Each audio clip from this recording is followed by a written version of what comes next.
Hey everybody, welcome back. Today I'm just going to throw together some ham and white beans. I'm using northern white beans. But to start with, I got my cast iron pot on the Dutch oven on the stove here over about medium-high heat. I got 2 tablespoons of oil in there, olive oil. And then I'm just going to saute up just for a short time, maybe a minute or two, the onions. I've got 1 medium onion that I'm just dicing kind of small, but I do want a few chunks in there when I'm eating it. So I'm gonna put that in there, let that start cooking down. And I've also got, I didn't have any regular sized carrots, I had some baby carrots. I used about 10 or 12 baby carrots and just ran them through the food processor to dice them up a little bit. You can use, my recipe calls for 2 carrots diced.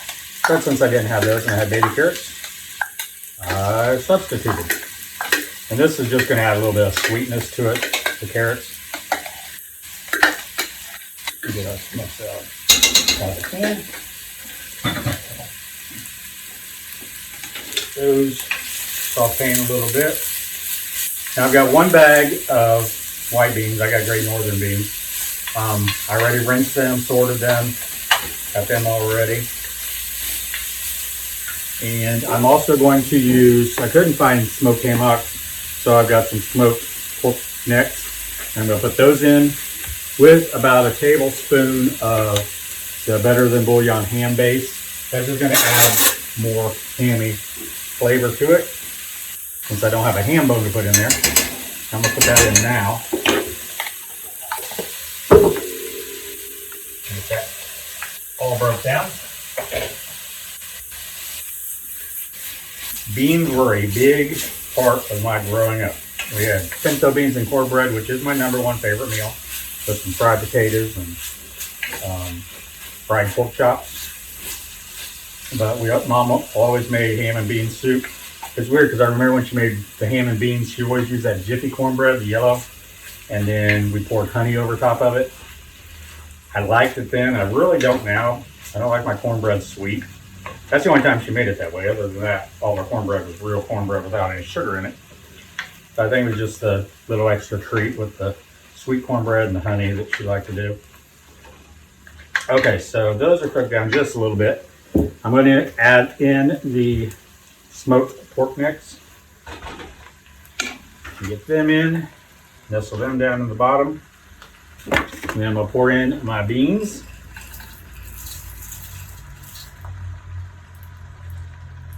Now it's hard to say just how much water you're going to need. I've got just about 8 cups here, and I like to fill it to about 2 inches above the beans. But I'm going to leave this here because I am going to have to add to it, because I'm going to bring this to a boil, and then I'm going to turn it down and just let it simmer on low for about maybe 2 hours. That way the beans can soften, absorb all that fluid. But I'm going to keep checking it and adding more water as I need to. So I'm just going to crank this up to high, cover it, and bring it up to a boil. Once it hits a boil, I'll turn it down to medium low, and I'll just let it cook for 1.5 hours, 2 hours. And I'll be back to show you what we got then. Okay, so this has been on for probably about an hour, 1.5 hours. And I've taken out the smoked hog neck, pork neck, whatever you want to call it. The beans are still just a little al dente. Now they'll crunch themselves. Yeah, cook for about another hour, 45 minutes to an hour. I'm just gonna let it simmer away. But I did take out the pork necks and I shredded all the meat off of them. And I did get a piece of ham out of the freezer, chopped it up. I don't like to put the ham in at the beginning of the cooking because then it just basically falls apart. I can't quit eating this smoked meat. So good. So now I'm going to, I like my broth a little thick. So I usually take my potato masher and just give it 1 or 2 little smashes there. That breaks up the beans and releases the starch in them, so it can just naturally thicken this up. And then I'm going to add in the ham and the smoked pork neck.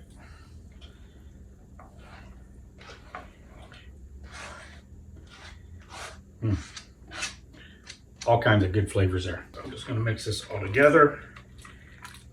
Let it simmer for a little bit longer. I did taste it. It needed a little bit of salt, so I added some salt and black pepper.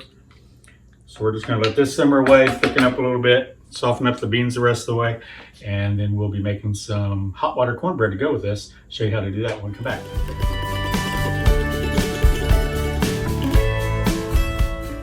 Okay, so it's been about another 30 minutes. I'm just gonna check the beans. Those look good. Let's see how tender they are.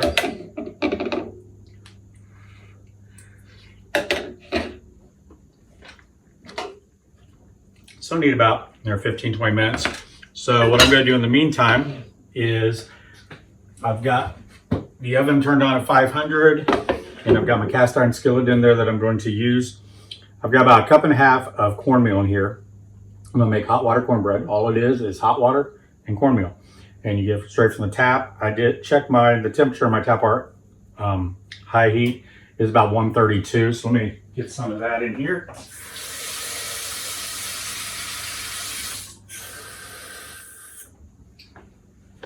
Might need to add a little bit more. Now a lot of people fry this in a skillet with some oil. Yeah, I'm gonna need a lot more water. Let me get a cup full.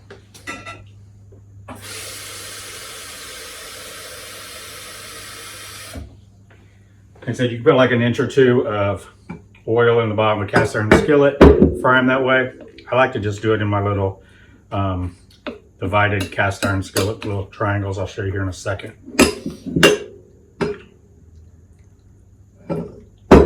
I'll show you the consistency I use. Whoops, we're not baking this, we're frying it. So that's why it's a little bit thinner.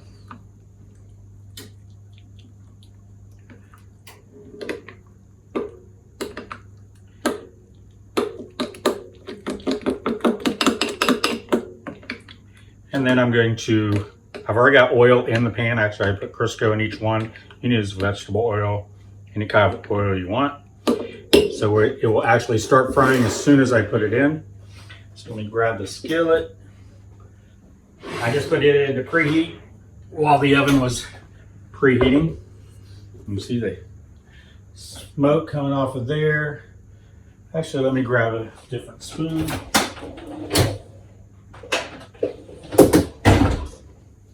Okay, so now I'm just going to put a little bit in each one of these sections. You're going to hear it start frying immediately. You don't want to fill it all the way up. It's about 2/3 of the way maybe.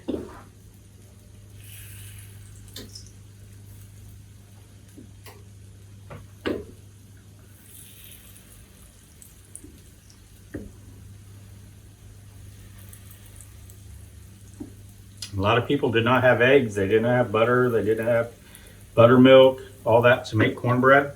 So this is what they had during the Great Depression, and actually any time in the mountains where my family was, they didn't always have that stuff. So this is what you resorted to. It's nice and crunchy, give you some bread to eat. It's actually delicious, I think. So I'm gonna put this one in. I'm going to do a second skillet. I'm going to put this in for maybe 10-15 minutes. I'm just going to watch it and we'll be back.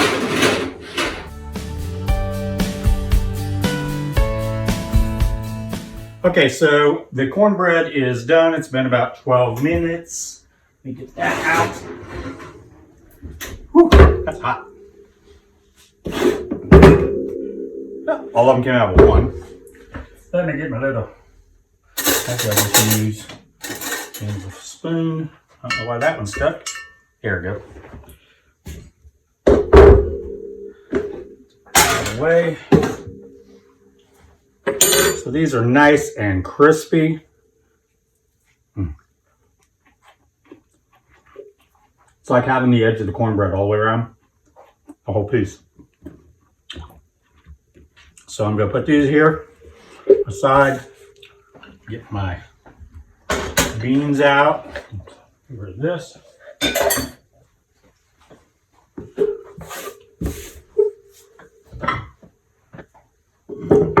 Finish up some of these beans and ham. Smells delicious. Every time I take the lid off, I can smell that smoked meat, smoked hog neck.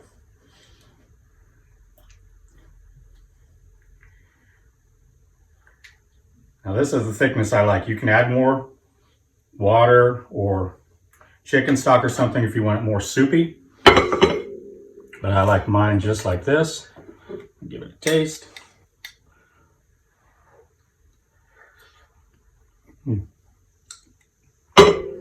That's delicious. This is what I grew up with. So these are my ham and beans with my hot water cornbread, which was basically one of the Depression era recipes. It's great. I like it because the whole piece is crunchy all the way around. And I like the edges of the cornbread, so that's what I like about it. Some people crumble it up in here.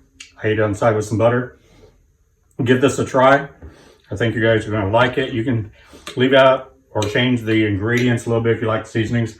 I did add a little bit more garlic powder, about a teaspoon of garlic powder when I tasted it, and just a touch of salt. Excuse me, got to swallow. I didn't salt it a lot when I began because I put that ham base in there, and then the ham itself and the smoked pork neck all have a little bit of salt in it somewhat, so I always want to taste it before I add any additional. So give this a try. Don't forget to give us a thumbs up. Appreciate you guys subscribing. If you haven't already, hit the subscribe button and the bell so you'll be notified when we put up a new recipe. I'll put all the ingredients for this and instructions down below in the description box, and also at gregs-kitchen.com. You can go ahead and print it off from there. If you have any questions, put them down below, and I'll see you again soon. Take care. Bye-bye.